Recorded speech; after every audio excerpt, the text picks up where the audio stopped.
myself is to not follow diet fads, stick with eating real foods, getting out in nature, and just really appreciating what nature has to offer instead of all the processed stuff that's out there. Because I think I'm in good shape, but I think there's a lot of things that would have been avoided had I not been out there always trying to be, we're always taught to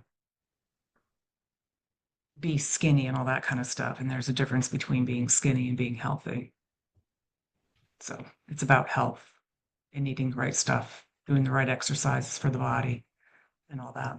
Oh, the advice, it's actually for maybe the world. I had 2 falls when I was 7 and 10 that I had concussions from that nobody really realized they were concussions.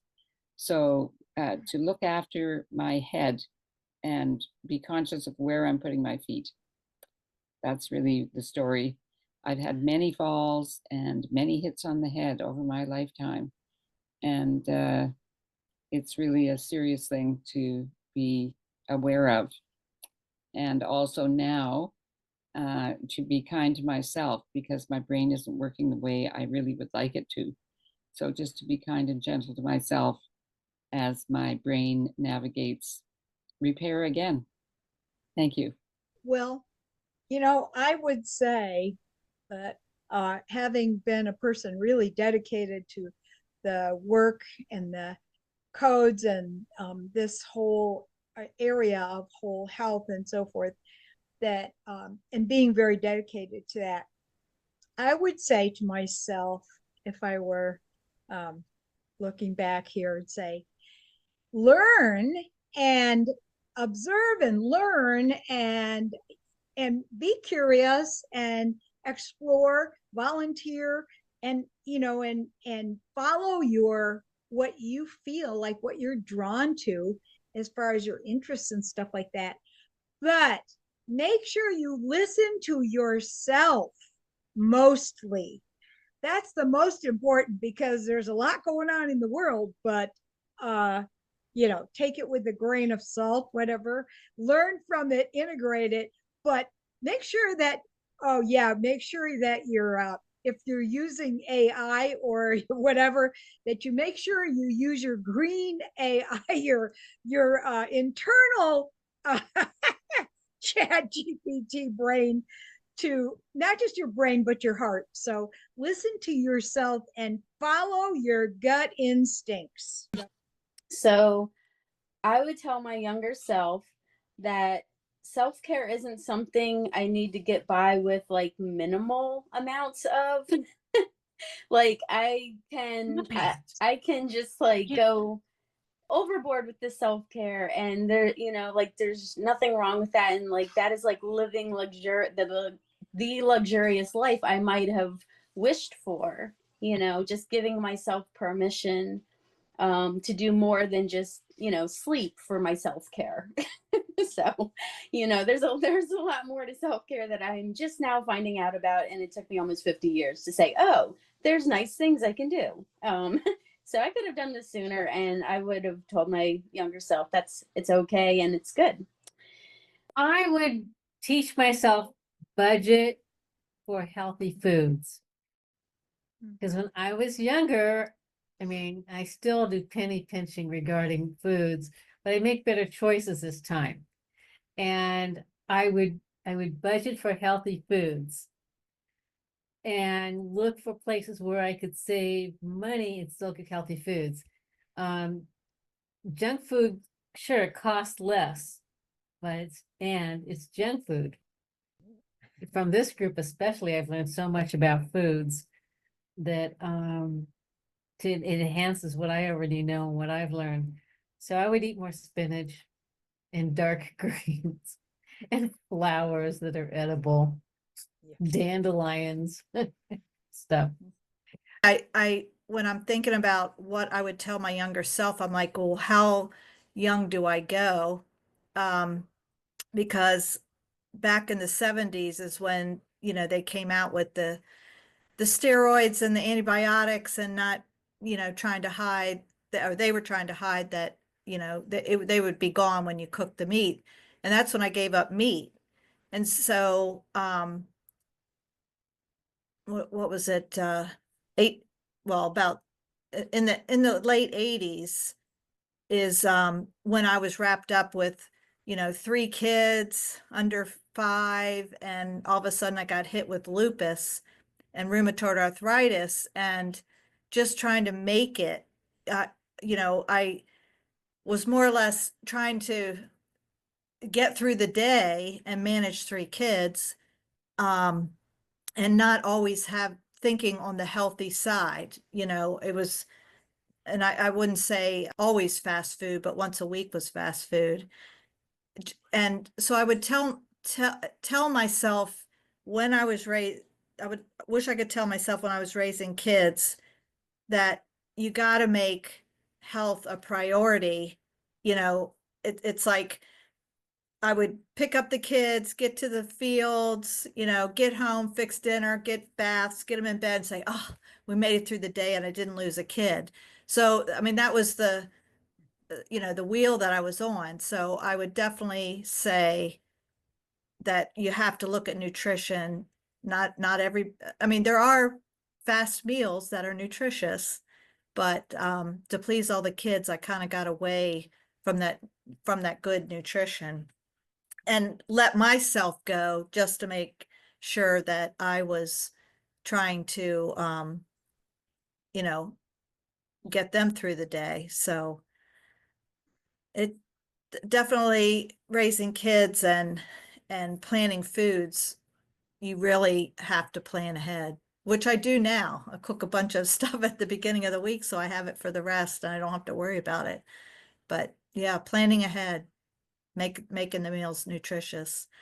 I would tell my younger self just to really focus in on the 8 pillars of health that I have developed on now, because these 8 pillars actually create health. So my goal, if I were to be young again, would be to not assume that we're just going to get sick and die, is to you actually have control over your health by how you're living your life. And I'm sorry to say I didn't realize that sooner, because even though I thought I was eating healthy, I remember being conscious of calories.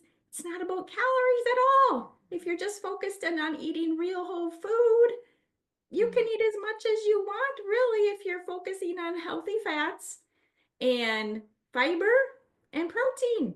Like, and try to get as many diverse plants in your body as you can, and forget about calorie restriction, because that's what really screws up a lot of teenagers.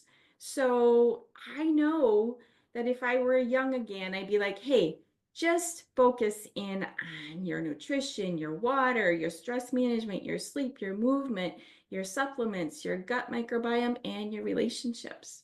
If you just did those things, focused on those things, you'll be healthier than most people. Hi, everybody. I agree with the nutrition, and I wish I'd kept going to the gym and working out and keeping strong. But what I really would tell my earlier self is to join Toastmasters earlier, because I was quite an introvert. My high school years were at a very remote location. My parents didn't socialize much. So yeah, I found my voice at Toastmasters, and it also helped with developing leadership skills. And it's been 18 years now that I've been a member. I've made really good friends through Toastmasters. And yeah, they spent about 3 years telling me to speak up, if you can imagine, you know, so it's just transformational. And from there you can, you know, branch out and get involved with people and not be second guessing myself. And it's just been transformational. So and a lot of people join when they're older and wish they had done it sooner. And I agree with that. You know, but you get busy. We get lots of people joining and they get busy. Their schedule changes, they move locations, and it's like the lowest part of the totem pole, but it's worthwhile, that's for sure. What I'm actually going to talk to my younger self about is things that I ought not have done. One of the big ones was I should have gotten my pesticide license. I didn't believe in pesticides, but I was told, because I was working out of college at the Brooklyn Botanic Garden, that I had to get it. And I dressed up in a suit and everything like that. And I knew everything that I was using. And it was supposedly not so bad. But it was. It gave me a great deal of chemical sensitivities. And since I have a neurological disorder, I think it really just made that so much worse. I would have also not used Teflon. I would have also not really used plastics in my life because I grew up with people that taught me how to make lotions and potions, how to eat flowers, right? How to be healthy. And they always said that I should sleep more. But I lived in New York City, very young. And come on, it's 24 hours a day. And I was like, I didn't want to miss something. And I would go to bed, at 2 in the morning and I would get up at 4. That really wasn't enough sleep. And the other thing that I would say is that when we relax, we need to relax the whole way. Because I was always saying, what's the next thing I got to do? What's the next thing I got to do? And yes, we have a lot of activities, but what I really see that makes a difference in life are relationships.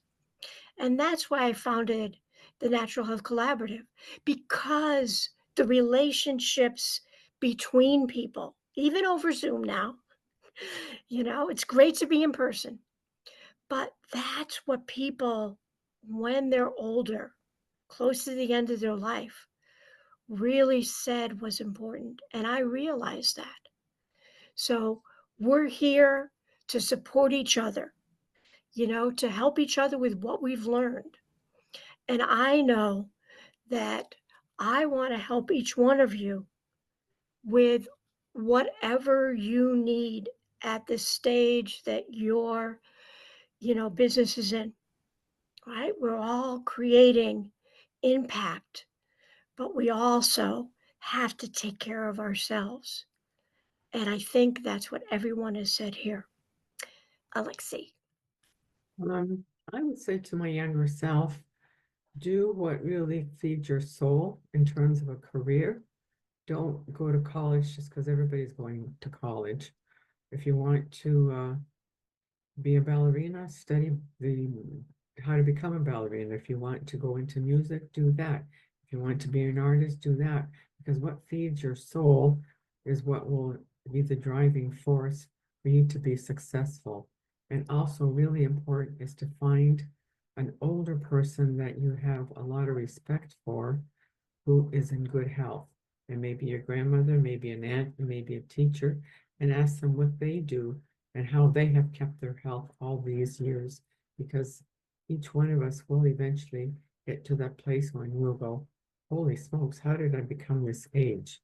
So, I'm a cancer victim without any medical intervention 25 years ago. And I wasn't a really fast food junkie, but it was just, toxins in the home and everything else. But what I learned along the way fed my soul years ago that I did not follow that calling.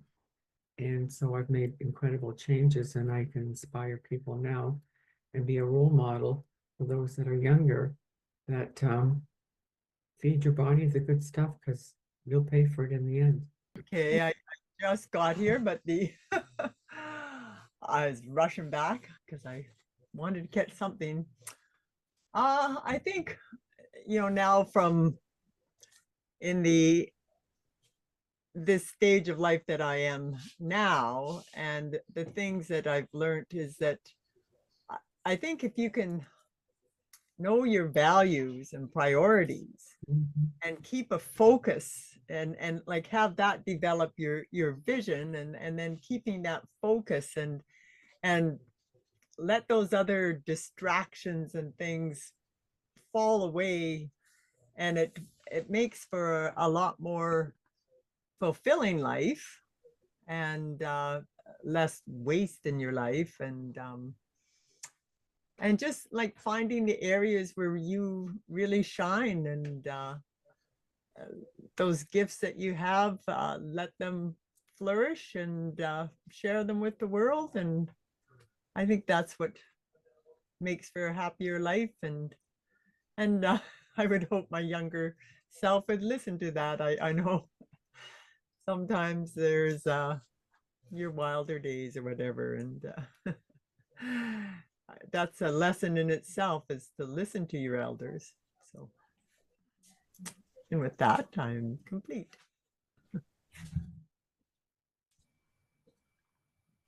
Maricel? Cindy, there's a reason why I don't like chocolate. And I'll tell you why. When I was in my college years, I was so spoiled that I had cooks and people who would do cooking for me before I left home. And then I went to study and I didn't have a clue how to cook or do meal prep. So I would just eat chocolate to kind of survive, because that would keep me without being hungry for longer. And I would just do my things and ride my bike. And chocolate and tomatoes. I would buy like big bags of tomatoes. I like the colors, I like the fruit, but I didn't know actually anything about proper nutrition. And then I got anemic and I had issues trying to get pregnant and on and on. So what I would tell my youngest self would be invest time and learn in nutrition and meal prepping and cook for yourself. Learn, because this is essential. Taking care of yourself is loving yourself, and that is essential, not just for you, but for your future daughters and for your future self, eventually have a healthier life. I am not complaining of my health. Thank God I have good health, but I think that that would be something, if I could go back in time, I will convince my younger self to invest more in nutrition.